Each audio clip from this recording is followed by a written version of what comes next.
There are people in this community who are very upset at what's happening on a national level, and they want their voices heard. And I think it's also really important for people in Piedmont to see that that voice exists. I understand that your daughter is 7. How are you speaking to her about what's happening right now? Being very direct. She's watching the news. We're being very straightforward with what's happening. She's a person of color. She is going to experience racism in her life. And she needs to know how to be prepared for that. She needs to know to stand up for all people of color. Can you give me an example of the types of conversations you're having with her about perhaps the death of George Floyd or police brutality? So we sort of described to her what happened, and we did say that the officer was white and the person who had been killed was black, and that this is a problem in America. We've had that conversation with her. So she is definitely aware of that and has been asking a lot of really powerful questions that make us even think about the narrative. Do you know what that means? Basically, it means everybody should be treated fairly, maybe, yeah. Like, you know. Very good. It was a few hundred people, I would say. But I think I actually think it's really important how many disparate communities are showing up this time around. Smaller communities, predominantly white communities. I think it's really telling, and I'm trying to gain a little hope from it. What is your perspective on that? Do you feel like because of these protests, we are moving the dialogue forward? I think that seeing the amount of people who are coming out day after day in literally every state, in cities as small as Piedmont and cities as big as Oakland, that it suggests to me that maybe enough people are actually listening now. And do you think that maybe folks having sheltered in place for such a long time because of the pandemic, maybe people cooped up at home, it's given them the opportunity to kind of take this time to reflect and be active for once versus sitting at home? I think the pandemic has created such a level of stress on everyone that perhaps this acted as more of a spark than it normally would have, that we were already so on edge and so uncertain and already feeling such a failure of leadership,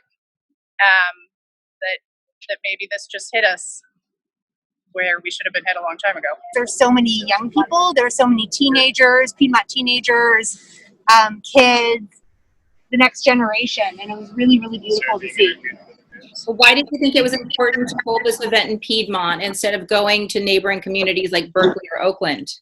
People who are white and wealthy holds privilege, and there's work that we need to do as wealthy people and people of privilege to dismantle racism. It's not Oakland's job to protest all the racism in the world. It's the job of communities like Piedmont and communities everywhere all across the country. I was born here, I grew up here. My parents both belong to a country club. I grew up in a very white, privileged, rich environment, but I especially have responsibility because of how much this place has not changed and their acceptance of anyone other than rich white people for decades. I feel like I need to be the face of that sort of a generation, multi-generation long problem in this city, especially because we're surrounded by Oakland. We're the donut hole of Oakland. I'm annoyed that it took this long to do this and to have this kind of reaction. That's the pessimist in me, but the optimist in me says, oh my God, there were just a couple hundred people on the street. And we had city council members contacting us about starting a dialogue and keeping that dialogue going. And our kids are young, so we're going to be in town for 2 decades. And maybe we can make some real change that'll last a really long time. I want to see more teachers of color. I want to see more kids of color that are comfortable being here. I want a lot of shift in the school system. And then from a citywide level, as far as civically, I want there to be more voice from people of color. But yeah, I think our heads are mostly at how to get the next generation way past where we are now. I saw 2 city council members, 3 police officers taking part, including our chief of police that took part in the march. He wasn't helping for all people, he was walking with us with a mask with a sign. George Floyd!